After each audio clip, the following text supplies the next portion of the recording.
Le développement commercial, c'est simplement l'ensemble des actions qui visent à faire accroître votre chiffre d'affaires.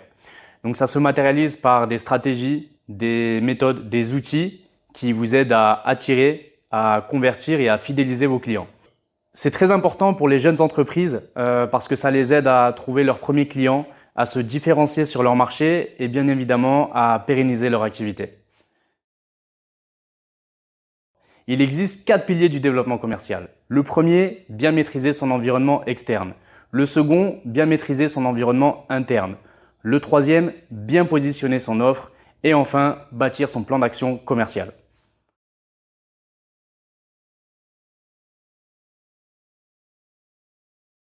Alors, pour bien maîtriser son environnement externe, il est essentiel de connaître ses clients.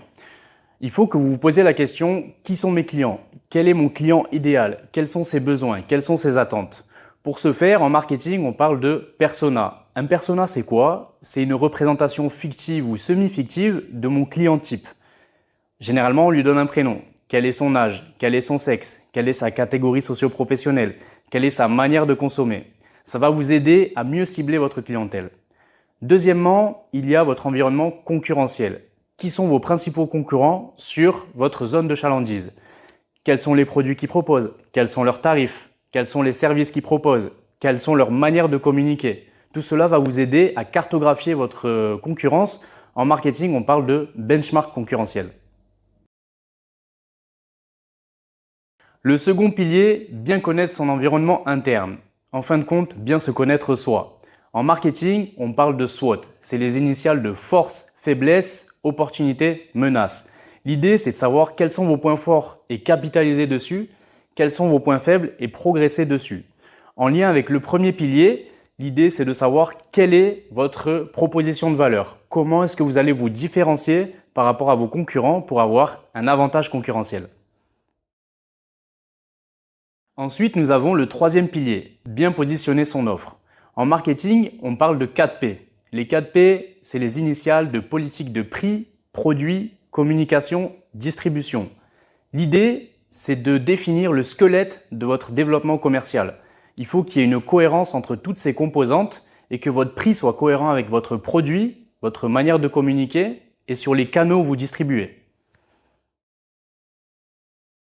Bâtir son plan d'action commercial. C'est l'aboutissement de votre stratégie commerciale.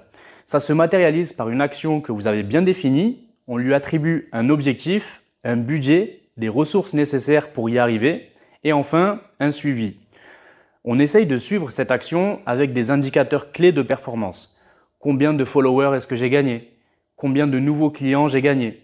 Est-ce que j'ai réussi à fidéliser X% de clients grâce au code promo que j'ai mis en place?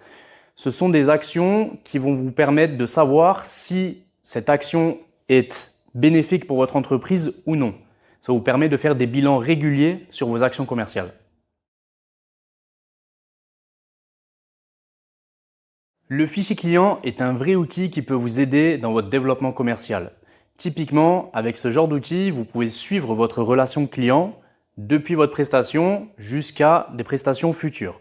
Prenons l'exemple d'un photographe qui utilise un fichier client lors de ses prestations.